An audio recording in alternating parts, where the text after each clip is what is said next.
Hello everyone, welcome back to my channel. My name is Trish, and if you're new here, welcome.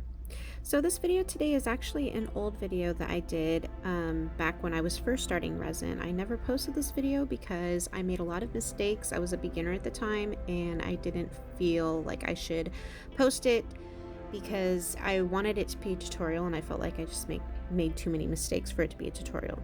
So now that I've been doing this about a year, I feel differently and I've thought it was important to share the mistakes. So hopefully if any of you are beginners, then you will learn from my mistakes and not repeat them.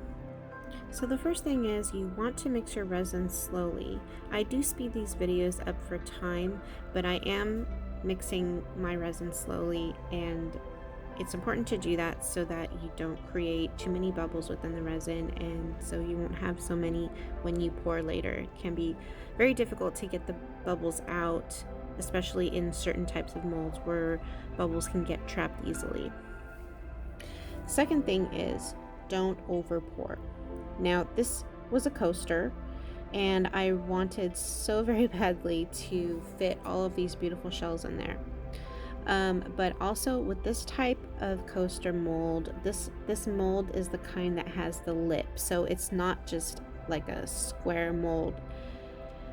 So there's very limited space in this type of mold, and which makes it harder to fit a lot of things in there. So it was the only mold I had at the time, so I wasn't able to use a different one. I was really hoping it was going to work out, and I hoped that if I put enough resin, then it would just kind of all even out, which I didn't know at the time, but yeah, that's not how it works. So when you over pour, there can be a lot of issues that happen.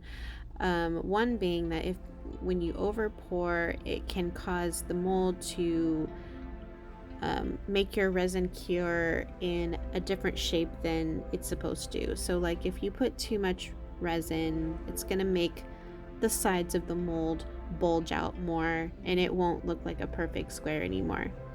Unless you put something to hold it together on the sides to keep the shape. I did not expect that to happen, and so when this cured, it did look a little wonky.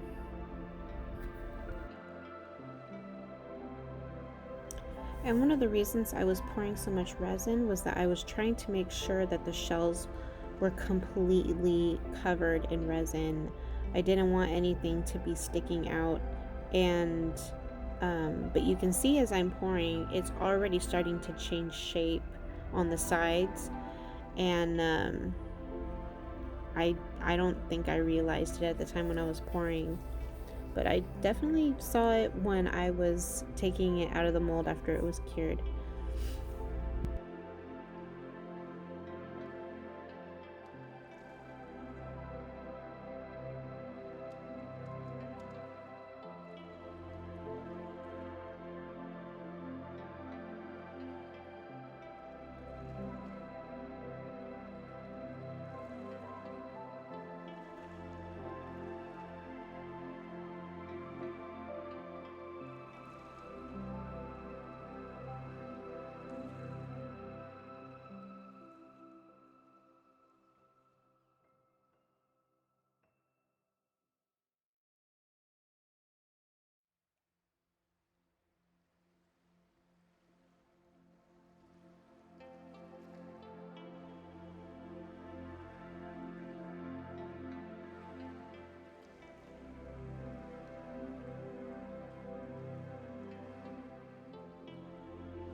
So now, as you can see, because I did overpour, the shells started floating to the top. And so I was using a little toothpick to try to push the shells down. But it was a problem. They kept floating up, and which brings me to my next point, that in a project like this, you should definitely consider pouring resin in layers. So looking back on it now, what I should have done was pour just a little bit of resin to secure the shells in place and let it sit for a while, maybe a few hours, and then went back in and pour another layer of resin to prevent the shells from floating to the top. That would have been the thing to do. I did not even consider that, but like I said, I was a beginner at the time and I really didn't know that I should do that. So because otherwise then you're having to do what I'm doing here, which is you're having to babysit the mold and keep checking on it and pushing the shells back down to make sure that they're not floating back up to the top and poking out, because you don't want your coaster to have anything that's in it poking out, because it's going to cause more work later on. It's not going to look as nice. It's going to cause you to have to do a lot of sanding and possibly another top coat. And so yeah, so this is just my advice on this type of project. Okay, so my next point is you shouldn't add pigments and or ink when the mold is full, such as this where there's a bunch of stuff in there already. Just sitting the ink on top like that, it's not absorbing much into the resin, and what can happen is it'll just kind of stay up there and it won't get absorbed, and it won't really do many patterns, or it won't work its magic the way it does like when you drop it into a bunch of resin like that. See, there's just not enough room for it to do much. And the other mistake that I made was I thought that the white, the Let's Resin white that I had, I thought it was alcohol ink, and it is not. It's a pigment. So I was hoping to, put the white over the blue and have it do all these amazing things with patterns, and it didn't. Oh, and then look, the little plastic part of the bottle just fell into the resin. I just noticed that. So now I'm fishing it out with my little tweezer. Yeah, but anyway, I thought that the white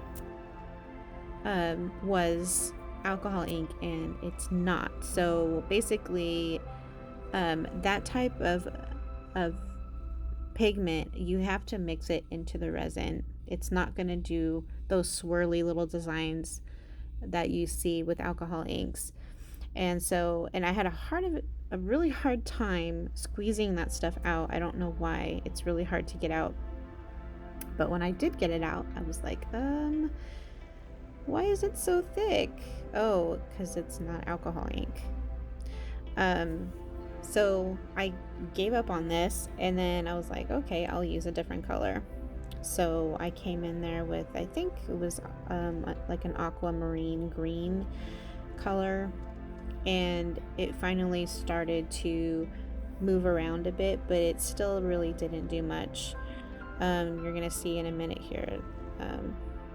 I think I had to poke a hole in there to make the ink come out. See, now it's finally starting to do something, and you can tell right away that that is alcohol ink. But yeah, see, it's not really doing much. I should have definitely used white. That may have helped move it around a little bit more. But see, it's just mostly just staying right there on the top. And after it cured, it was like it was wet. It was like the ink didn't cure within the resin. It just kind of stayed on top. So when I picked it up, after it was cured, I had ink on my hands.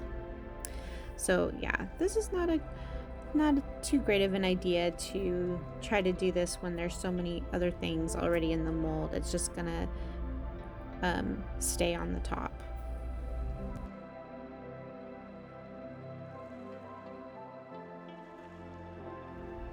And here I was adding more blue alcohol ink. I was trying to really get the inks moving around more. It just didn't want to do it.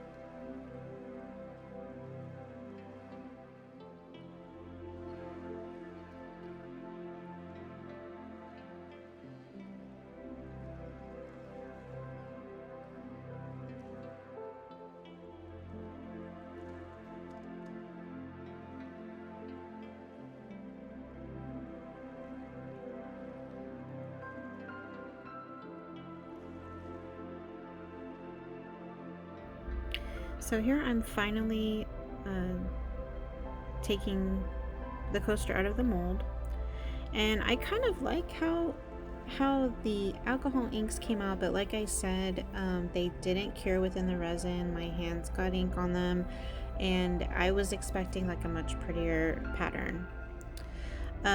So as you can see here, I am really struggling to get this coaster out of the mold, and that is because I poured so much resin that I had a lot of overage spills, and so that made the mold stick to the resin, which made it really hard to get out of there. And I didn't want to use a knife because I was afraid I was going to ruin the mold. And then I also didn't want to scratch the resin, so I was trying really hard to just do it with my hands. And I struggled with it, but eventually I did get it open. And like I said before, I was pouring so much because I was trying to make sure that everything was covered, but it didn't matter anyway because shells still floated to the top. So in my eyes, I felt like it was a failed project, even though it turned out so beautiful on the other side, which you'll see in a minute when I finally get this darn thing open out of the mold.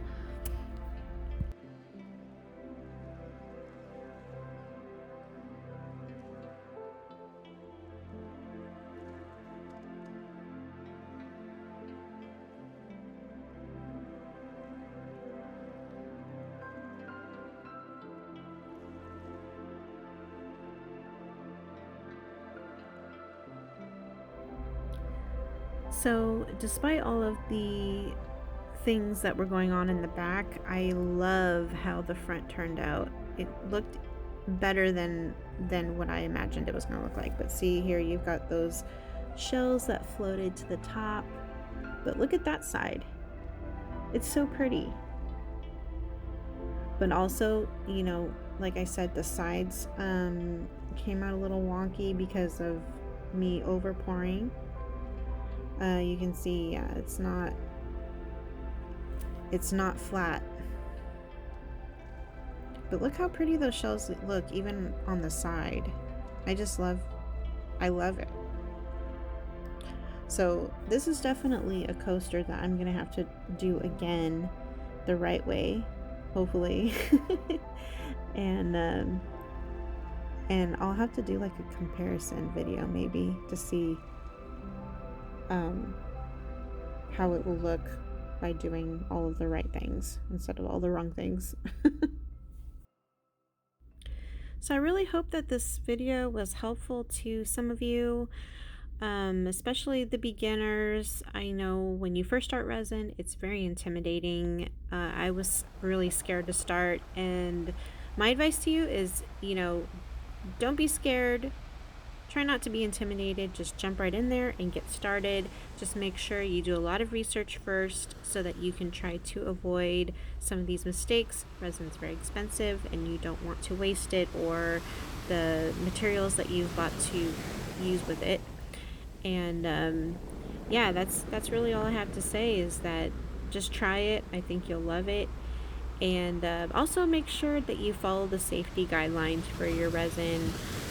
Make sure you wear gloves, respirator, work in a well ventilated area, and so on. Those are also important things. All right, thanks guys. Have a nice day.